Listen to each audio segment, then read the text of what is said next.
There are 4 big skills that I think are enough to create gorgeous watercolors as long as you have some awareness around what they are and of course some practice. So in this video, I'm going to show you what I mean as I paint from this beautiful reference photo. You'll finish watching knowing exactly what these 4 skills are and how to execute them in your own paintings to improve. Hi, I'm Françoise. Welcome back to my channel. I'm going to detail each part of the process and demo how these 4 skills are showing up in a painting and what difference they actually make. So after gathering some very inspiring supplies for winter painting and sketching, I decided to mask the cabin with masking fluid because I intended to work on wet paper to start the painting. And I did this for good edge management, the first big skill. Masking the cabin allowed me to plan for keeping its edges hard and the whites sharp and untouched by my paints. Imagine letting the paints flow on paper, mix together and create soft and fuzzy edges all over while preserving that cabin. This is beautiful in watercolor painting. A main sharp subject, the cabin, against a light, fuzzy and soft background. It's powerful. Then I prepared my paints. I'd recommend to do this before working on wet so everything's ready. How you mix the paint is important too. The water to paint ratio must match how wet or dry the paper is going to be, and this pertains to another big skill, water control. And that is why whenever I paint on wet, I make sure to prepare my mixes accordingly. I add enough water to the paint that it's creamy like milk. Generally, you'll find that the paint should be neither too light and watery, like this, otherwise you'll barely see it on paper, nor too thick and saturated, because the painting will look heavy and it will be hard to build upon the early stages. Unless, of course, you want to do it differently to fit style and preference purposes, why not? Because what I'm sharing here is what works in general, what is going to fit most watercolor painting styles. So I wet the sheet for a while as always because I use 100% cotton papers with cold press finish, and these do hold a lot of water and make watercolor painting look and feel better. And this is if you wet them enough in the first place, because even with the best of watercolor papers out there, if you just do it superficially very quickly, it's going to dry fast still. Adequate paintbrushes also matter to help control the water. That's why I tend to use natural hair for wet and wet work. Paintbrushes glide better on paper. And they also hold water well. Another big thing about paintbrushes is to match the size of the paintbrush to what you're actually painting on to make it fast and easy for you to actually keep up with drying paints. It's essential for good water control. Convenience supplies. Notice I made a mistake here as I wanted to splatter some paint to better my gradient in the sky. There was too much water in the brush, so blooms started forming.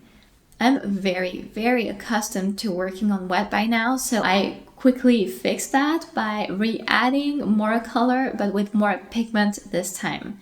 And it only worked because the sheet was still wet enough that I could do it. And that's why I always recommend my students to stop painting if they see the paper is drying, then dry everything completely, wet the sheet again, and keep painting.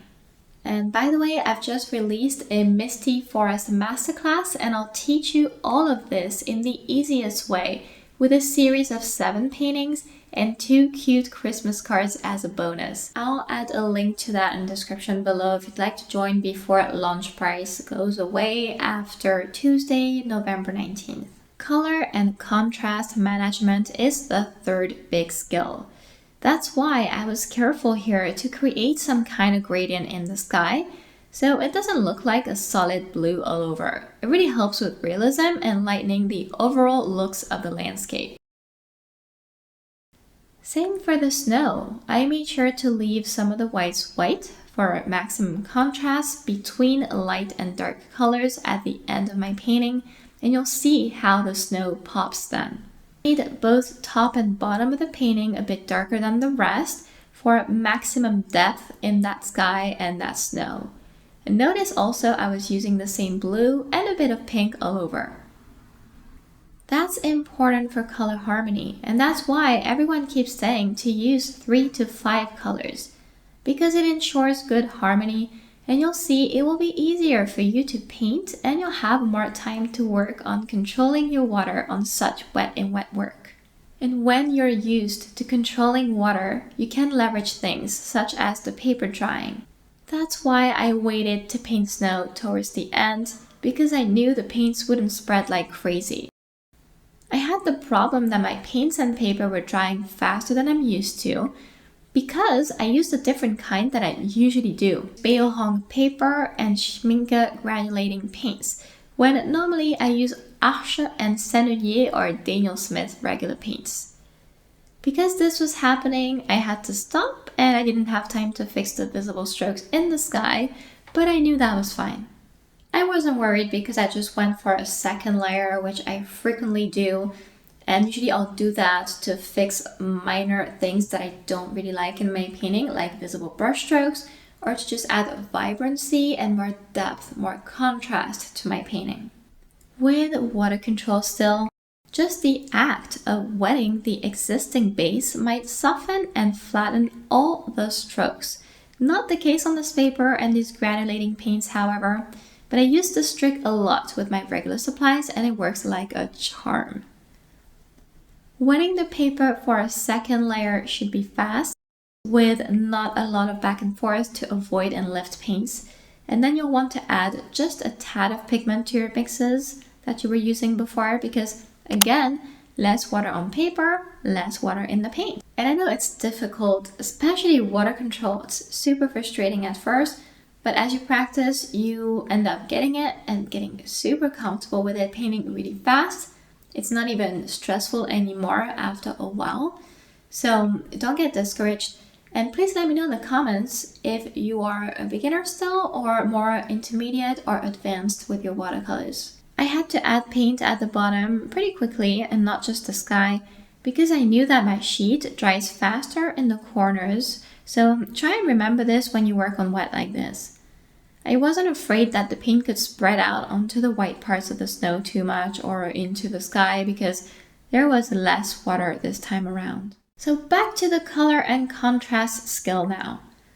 You can see that I used this second layer to add depth to the landscape by working on contrast thanks to my blue and dark violet colors and overlapping them on top of what was already done. I added pink in the sky to match other parts in the painting and create harmony. A bit was enough, and you'll see that I used pink everywhere else pretty much. It's important to make good use of those few colors in your palette. That's also why you should never be afraid to overlap for more naturalness in color, even in this loose, light part of the painting.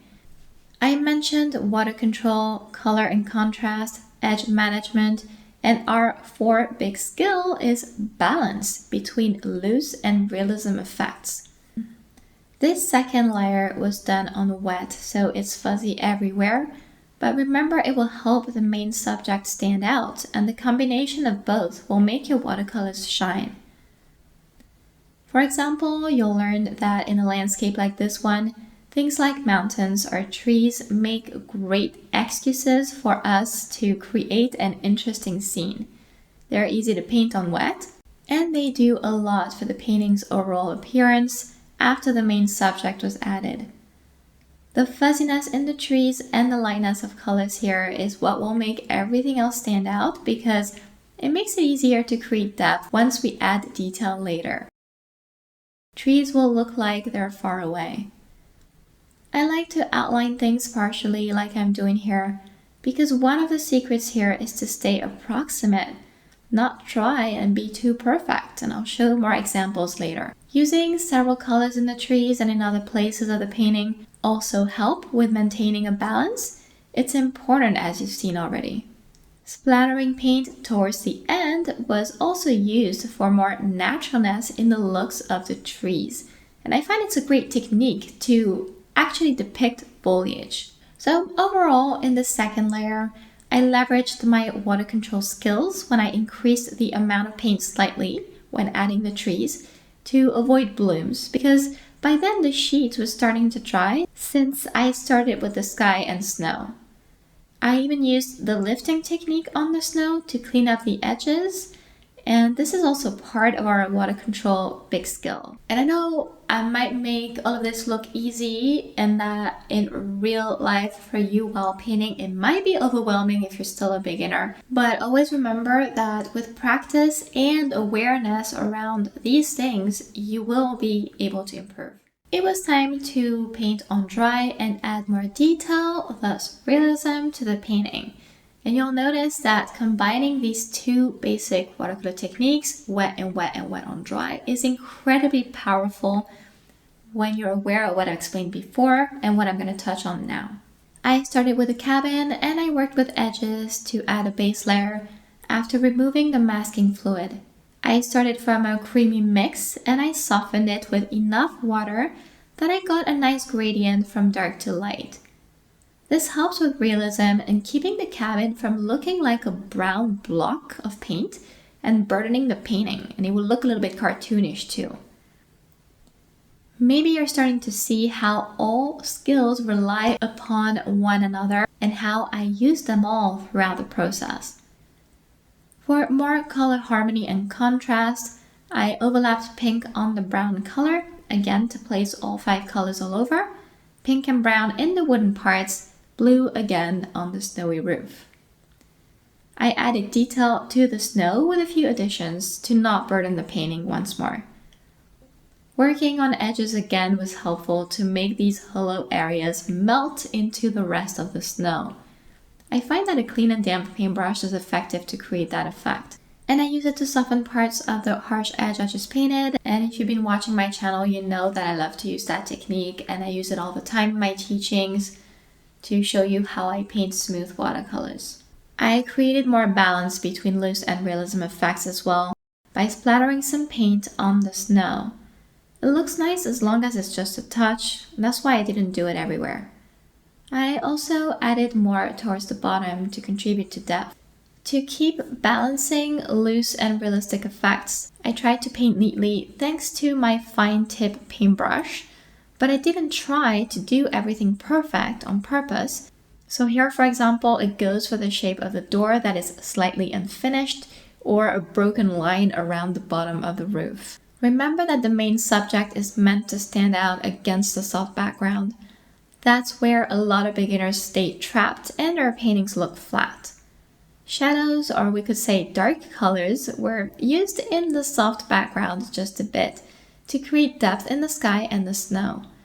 And we can use our water control skill and know it's okay, and a good thing actually, to use thicker paints now, so they look more opaque and look darker, like this already dark violet.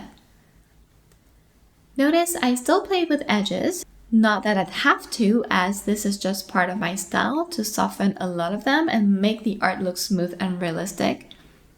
And sometimes I like to do an in-between. For instance, here I enjoyed wetting just part of the wooden part and create planks with broken lines that were sometimes harsh when the paper was dry there, or sometimes loose when the paper was wet.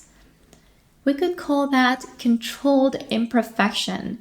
My art improved when I learned to develop that skill because it's so difficult for a perfectionist to think this way, and I know that a lot of us are like that from watching my students locally paint.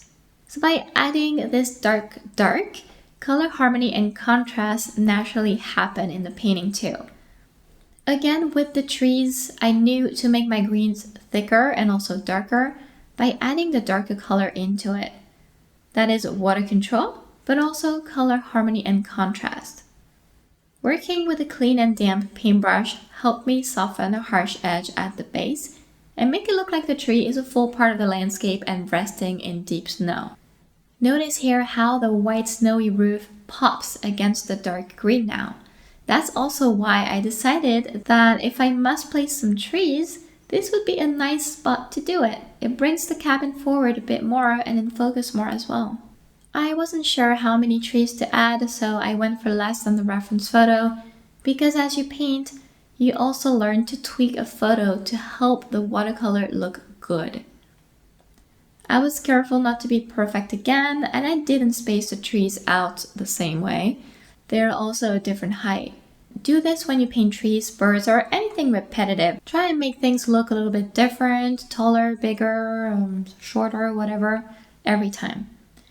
A common mistake in the beginning of the journey is to make everything the same, and it's something you'll learn to become better at little by little. I decided to stop when the painting looked good because I didn't want those trees to take away from the looseness of the ones I painted first during the second layer.